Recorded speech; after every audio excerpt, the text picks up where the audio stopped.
Hey, what's going on, guys? Migzubi here, and in today's video we're going to be taking a look at a mono black devotion deck for standard best of one. So this deck is centered around the Grey Merchant of Asphodel, which basically when it enters the battlefield drains your opponent for X, where X is your devotion to black. So basically for every black mana symbol on the battlefield, you'll gain that much life and your opponent will lose that much life. So against the deck, we have Archon's Vessel.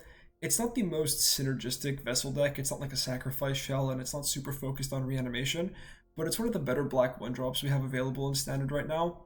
With rotation, this deck lost Gutter Bones and Knight of the Ebon Legion, so this is like a okay substitute. The other black 1-drop I'd consider is Serrated Scorpion, but I think this presents more upside. It lets us run cards like Luris, Call, and gives Agadeem's Awakening more value. So yeah, not a bad 1-drop, pretty serviceable. We run two Bloodchief's Thirst. We're still a black deck, and we're not exactly an aggro deck, although we can be aggressively slanted, but we're not exactly a mid-range deck. We're somewhere in between. So removal spells are pretty important. This also deals with planeswalkers, and you can kick it to hit bigger threats. We got the Expert, which is another reason the Vessel's pretty cool. Because it's a cleric and this is a rogue, that gives two party types. So if you can curve a Vessel into the Acquisitions Expert, it basically makes your opponent reveal two cards in their hand, and you can pick the one that you want them to get rid of. It's a Burglar Rat with more upside, as it has better stat line and gives you more selection over what your opponent has to discard. Only three though, because we have a bunch of other things we want to do on two. That gets us to Eliminate and Heartless Act. Back in my Abzan video, I spoke about how Eliminate hits Crawling Barons, and it's really good against the mono-white life gain deck that stacks counters on everything. And anticipating playing against that, we're running only one Heartless Act. One Heartless Act because it's still good against those types of decks, and it hits like Torbrand in mono red and Terror of the Peaks in any Temur Rampart Adventures deck. So Heartless Act is still good. Basically, if you're facing more mono white, put more Eliminates. If you're facing more mono red or Temur, play Heartless Act. Skyclave Shade, great against rogues, great against Dimir Control, which is getting more and more popular. So two of that. Luris kind of feels like a waste with it because you get to reanimate it from the graveyard anyways, and it only adds one black devotion, but once it gets milled against a rogue player or against a control deck, you're going to feel really glad that you have this. Timoret can exile cards, like let's say something gets targeted with the ECD, you just get rid of it, can gain you some life. Its main purpose is being a big body and adding double black devotion on two. Only three of it because it's legendary, but still serves an important role. Same for Ayara, triple black devotion, it's a chunky amount, but we only run three of it because we don't want to have to legends roll her, right? Like, we don't want to get clogged on Ayaras, but it's still an important card. Whenever a creature enters the battlefield, or a black creature, you get one life and your opponent loses one life, so it basically just adds more to the gain and drain. Again, we sort of like playing against aggro, we have a lot of life gain and Gary to finish them off. Luris, this split mana cost, like the Orzhov split, basically counts as double black devotion when it's on the board.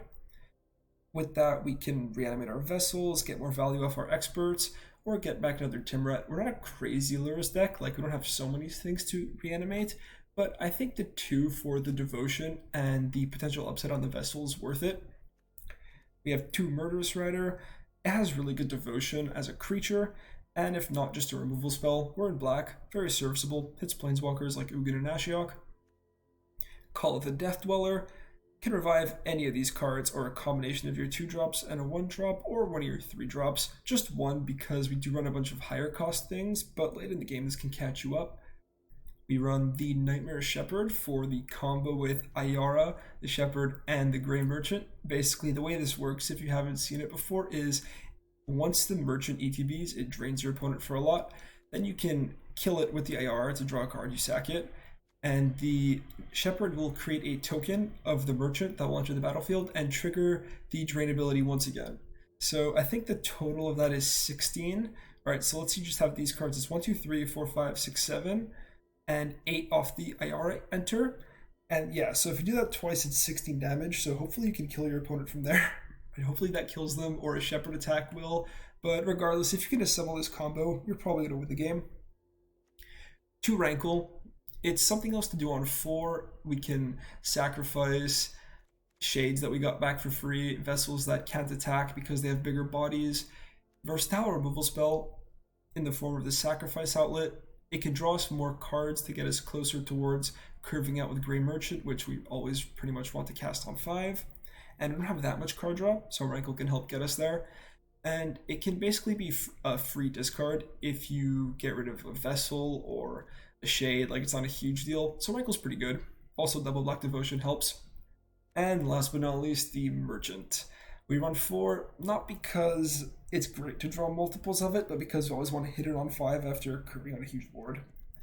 Get to the mana base, 17 swamps and 4 castles. My favorite castle, in my opinion, it's the best one. Why wouldn't we run 4?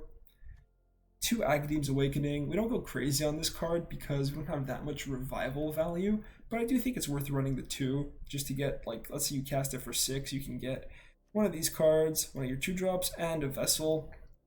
Typically, though, you might only cast it for 1 or 2, although I do think it is worth the inclusion. And 2 Haggard Mauling. It's the only tap land in the deck that can also act as a removal spell, so I'm a fan. Maybe you can cut this if you want and just add more swamps or like a Crawling Barrens or something. But our our devotion costs are super taxing with Ayara and Timuret. If you miss a land and only have 3 and one of them's your Barrens, it just looks really, really bad with an Ayara in hand. So yeah, guys, that's the deck. It will be in the description down below, and let's get to some games. Okay, opponent starts. Nothing on 1, but that's fine. And alright, Dimir, we're in for it. Nice curve if we can hit our lands correctly, which is always something I'm kind of worried about. Alright, 4th land's great. Expert, what are you going to show me? Cling, kind of funny, sure. So is this Dimir control or is this rogues? Probably control. Play out Ayara. We have to be mana efficient and we have to present a threat every single turn. Ideally more than 1 threat. Okay.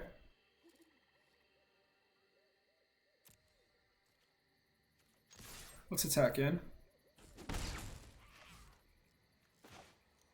And play out my Shepherd. This probably gets countered. Rewind. Good one. Anything left to do with the mana? Haggard Mauling. Alright, well, opponent's on a roll. Land go. Okay. They can't escape anything yet. Alright, so let's pay 3 for the Awakening, play the Luris. Neutralize, nice. Vessel. Vessel resolves. Very good.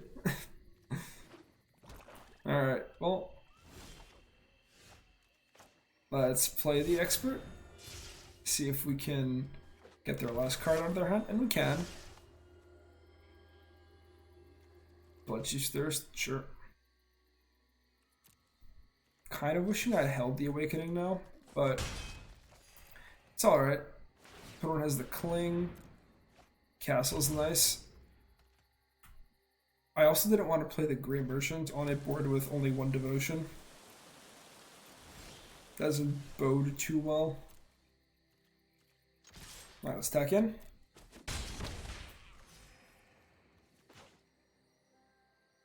And we'll play the Nightmare Shepherd. It demands an answer and they only have 1 card in hand. And it also makes any other removal they have worse. Or spot removal.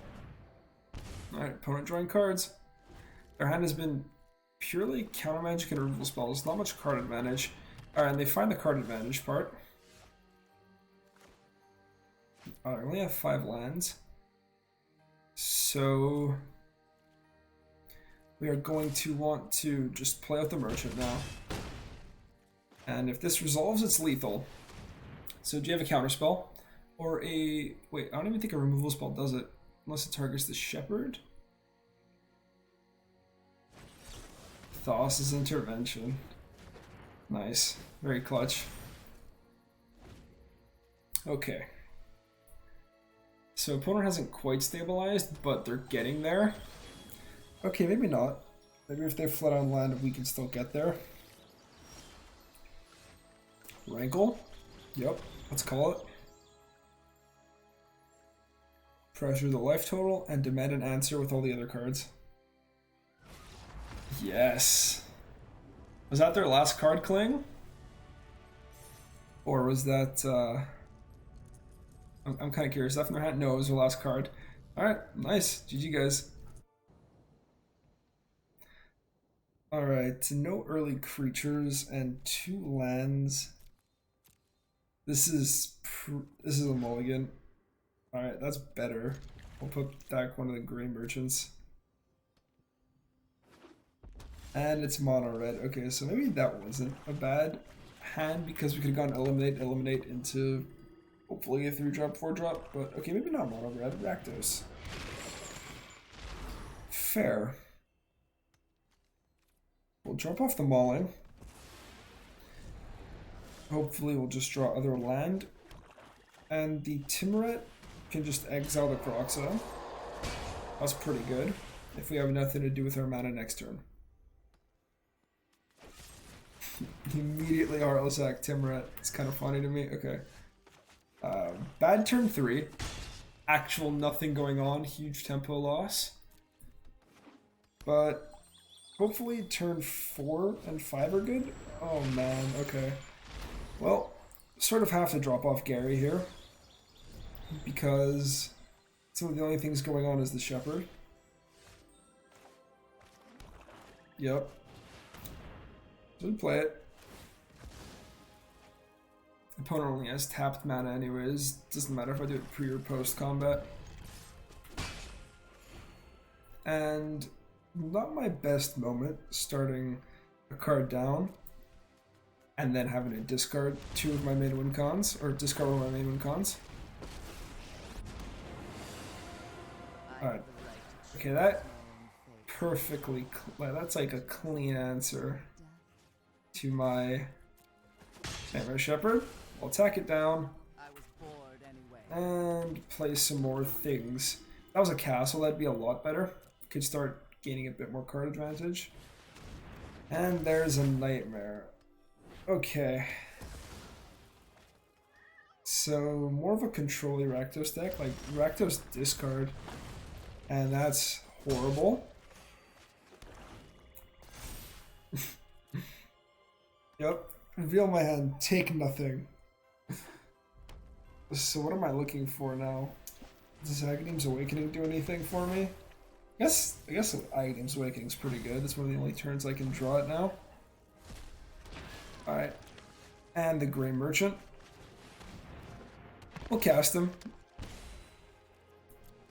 Pass the turn. Opponent will probably Croxa me. But if I'm playing with an empty hand, it's not a big deal. Thin the deck. Drawing a Timuret itself would have been really good.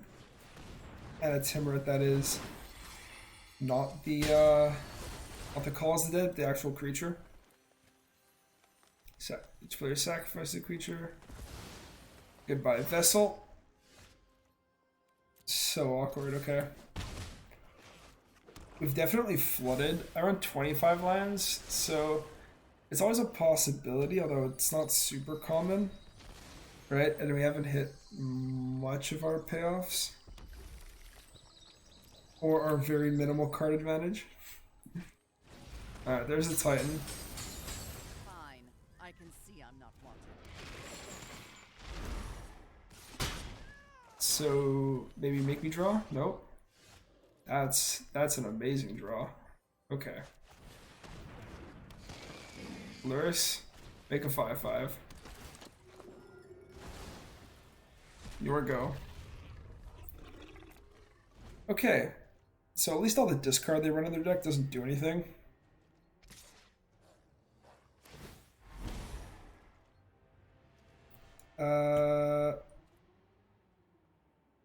Yeah. I'll take that.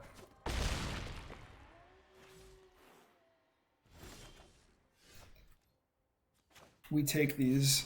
We definitely take these.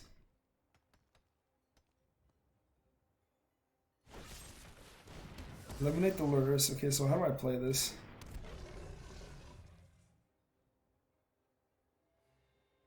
Attack the demon. And yeah, just the demon.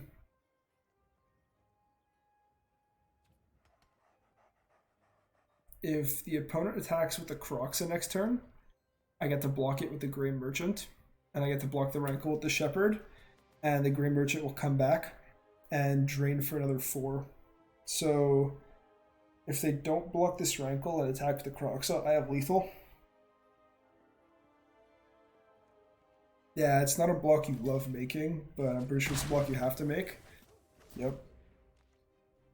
And the question is, like, the thing is, I have lethal in there next turn also. So unless that card is really good, they're in a lot of trouble. What you got? Okay, they attack the Croxa. Burn me for 3. Alright, I'll take this block, like I said. And definitely use the Shepherd. Take that action.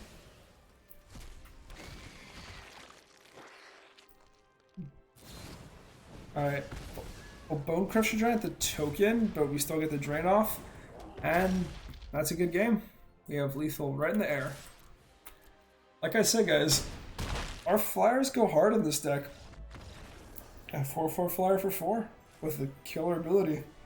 Just a little slow. On to the next one, guys. Alright, yep. And seems pretty good. Start off on the swamp. No point giving away the castle right away. And, yep, that's why we run the eliminates. Expert's a good blocker in the meantime. It stops all these 1/1s. And hopefully makes curving up for the opponent more difficult. There's the Aspirant. Make itself bigger, no doubt.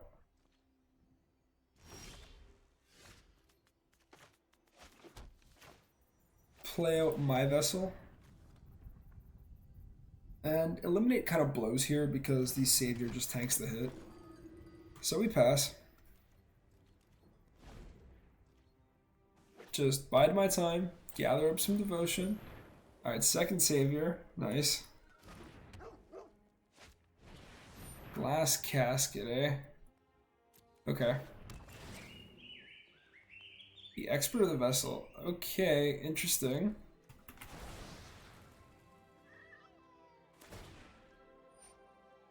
And you put the counter on the Aspirant. Sure. Go to attackers. We'll toss out an eliminate. The dog will probably tank the hit. It's not the biggest deal.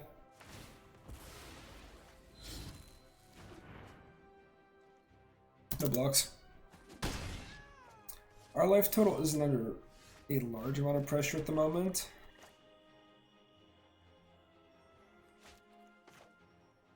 Now let's Shepherd first, because if the vessel dies, I can start making tokens with the Shepherd, even though I'd have to exile it, and I can sacrifice those tokens to the Rankle.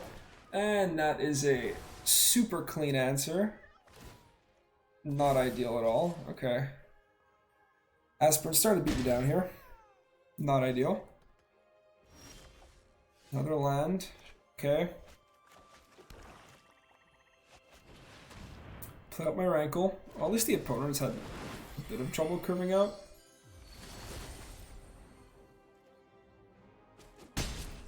Smack them. Discard, draw, sacrifice. All 3. I need more action, guys. And this swamp is not doing it for me. What's it gonna be? Angel, okay. Well, let's get rid of the vessel. If they get rid of the apparition, we get a 4/4. So that's fine.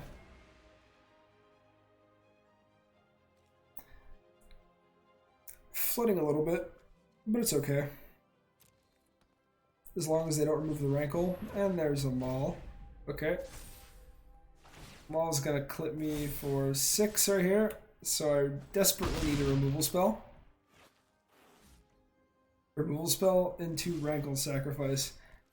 And we did it. Magic is easy, just draw what you want. Yep, sacrifice, target the aspirant. No surprise there. And nothing hasty out of mono white, so let's get in there. Discard a card, sack a creature. I will hold on to my rankle and make them ditch their aspirant. So to draw here or not? How many 1-drops do I have left? I think I only have 1. Let's hold it. I've already played land for turn. Alright. Stone Cold Lurrus, no value. That land they discarded in the beginning, coming back to bite them.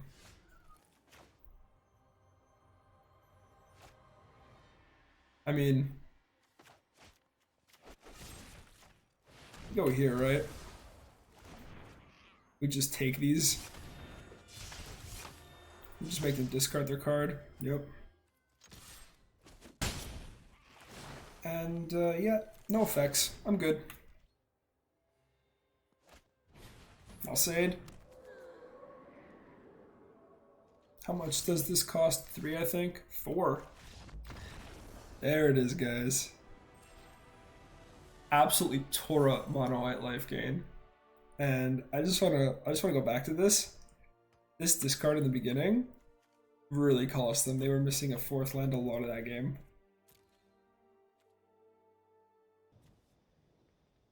Okay. Nice couple cards. Could use a 2-drop, but if not, that's alright.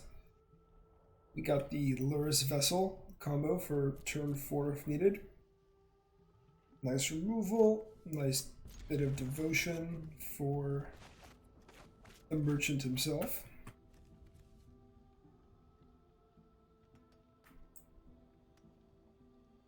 On the draw though, not ideal. It's okay. Nothing to be done about it. And opponent will start on tapped Shatter Skull Smashing.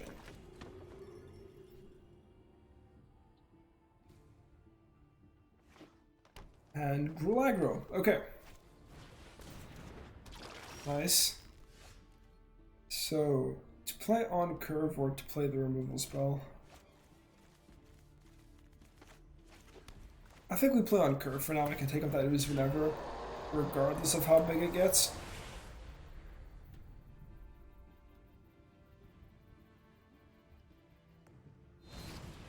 Okay, opponent will stomp the vessel, play the mana, and eat it. Sure.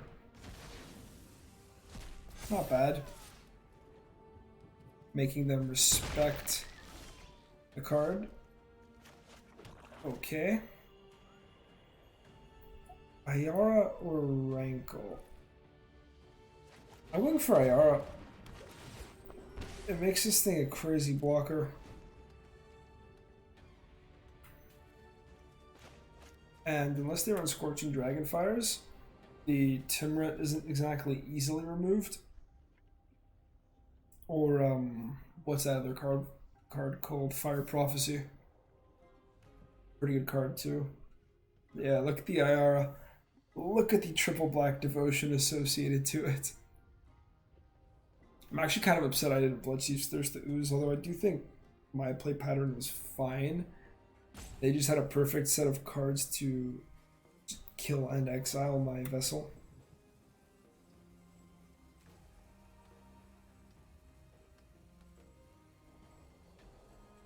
What you got? Man, I really put the opponent in the tank with that.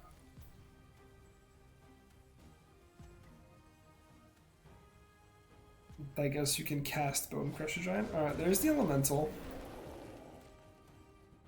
You can't block it, but it doesn't really hit for much. We blocked the Ooze really well, though. And there's a land. Alright. Sort of awkward, but I think this is fine.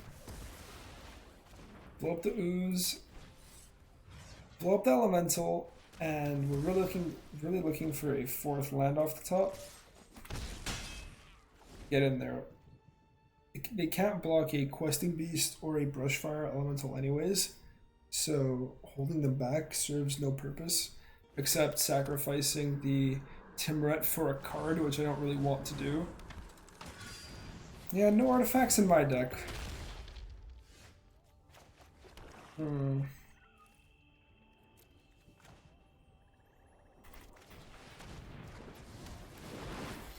Gain some life. I think we go in with this.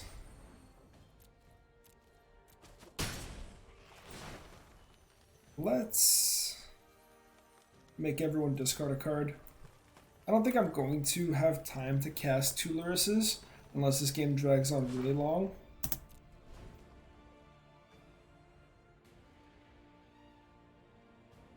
And hold my Timret because it's a freaking 2/7. So do I block this? If they cleave, it's their entire turn.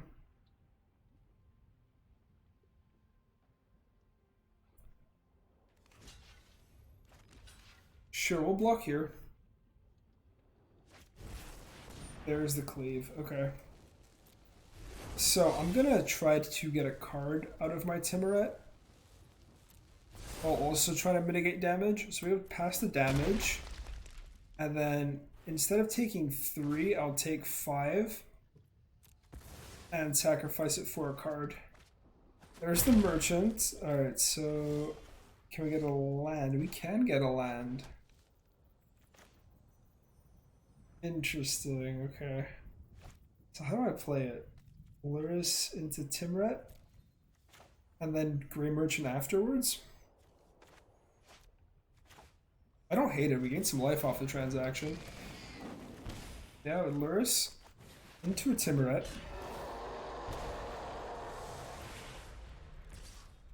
Back with the Rankle. Force discard or not? Merchant's lethal next turn. I think I force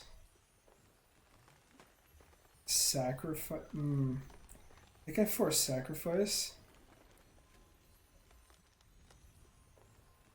And no discard. And then I'm going to get rid of my Rankle because the only way I really lose this is to an attack on the way back. Because if my devotion stays high enough, Grey Merchant's just lethal next turn.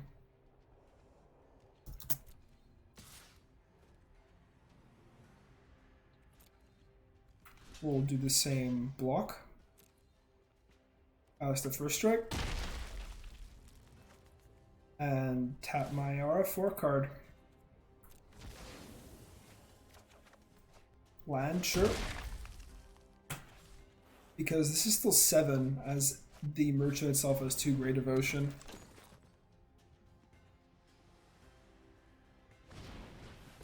Lovestruck Beastie, and they tap out for it. So that's a good game right there. So yeah, guys, we go land into the glorious Grey Merchant lethal. And that's it.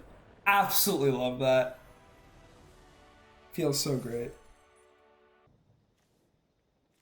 Ooh, alright. Super slow hand. I think we... Can we even afford to mulligan? Yeah, I think we have to. Alright, that's a lot better.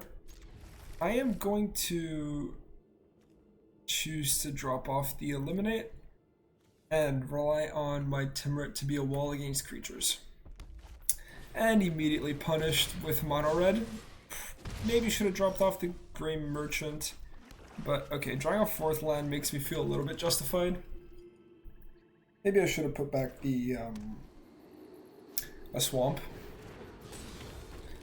Alright, immediate double attack in. It's taking some action. Nice. And some great action by the way.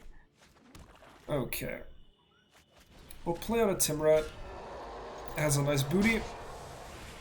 And pass the turn.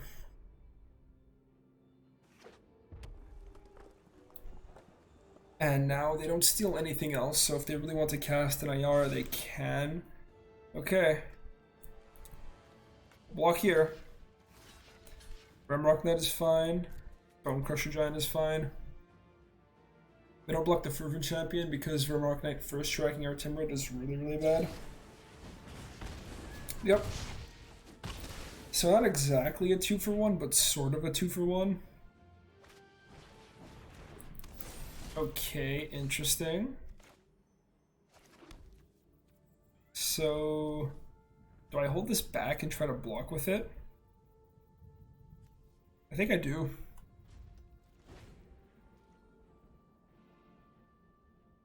Call back the Timret and a 5/5.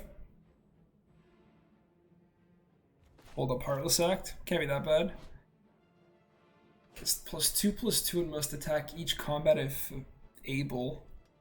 Absolutely raw aggressive threat. Well, at least we know, or aggressive card. At least we know that we're gonna get a block out of it, right? Opponent doesn't really have a choice.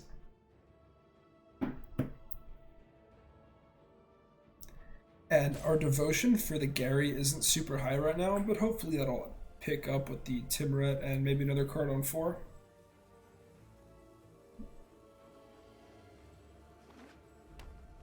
Alright, opponent has another land. And casts the Bone Crusher Giant, that's fine. And another Fervent Champion. Okay. Now the question is, do I Heartless Act that Fervent Champion or the Bone Crusher Giant?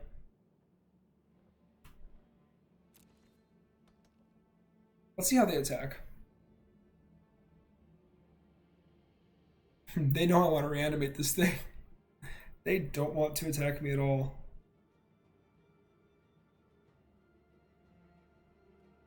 Double Fervent Champion is really good for them though. Sorry. Okay, so they attack with both of them. Sure. I'll go to blockers, block here. And now the question is, do I want to take out the other Fervent Champion? Or the Bone Crusher Giant? I think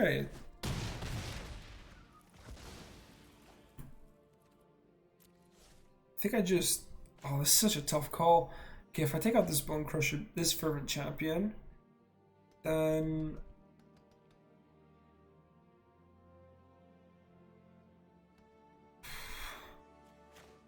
Okay, if I take out this Fervent Champion, they can't buff each other, so this card becomes significantly worse.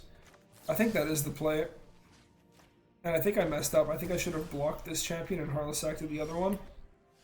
It's okay, it happens, guys.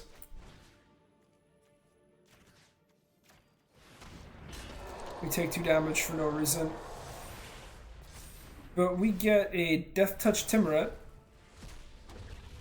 And... yeah, we're not looking too bad. Turn 4, 5/5. Alright, there's a Torbran. So glad I took out the first striker. Because 3 points of first strike damage off the Fervent Champion is hard to get over. Okay, an opponent passes. Alright. Let's play the Merchant.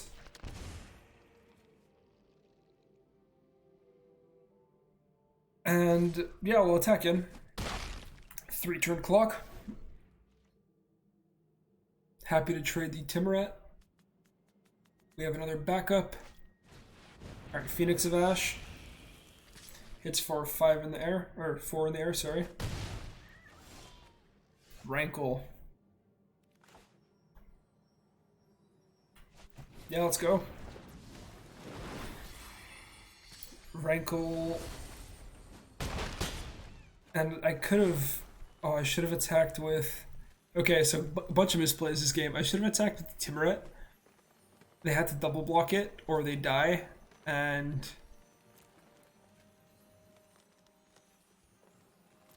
That would have been kind of nice. So we'll make everyone sack a creature.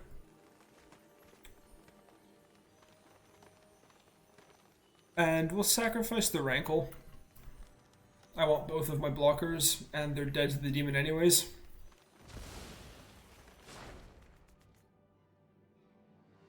Alright, just in hindsight, what I could have done is, yeah, so the Timrat thing is, it has Menace, and so they're forced to block it because it has 2 power, and then we just distribute damage 1 and 1.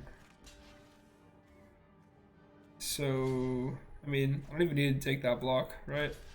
But we'll do it anyways, just to preserve life total. Yep. And they get plenty of tokens, but they're dead on the way back to the demon. Okay, so sloppy game, but we get out of it. Made way too many misplays for my liking.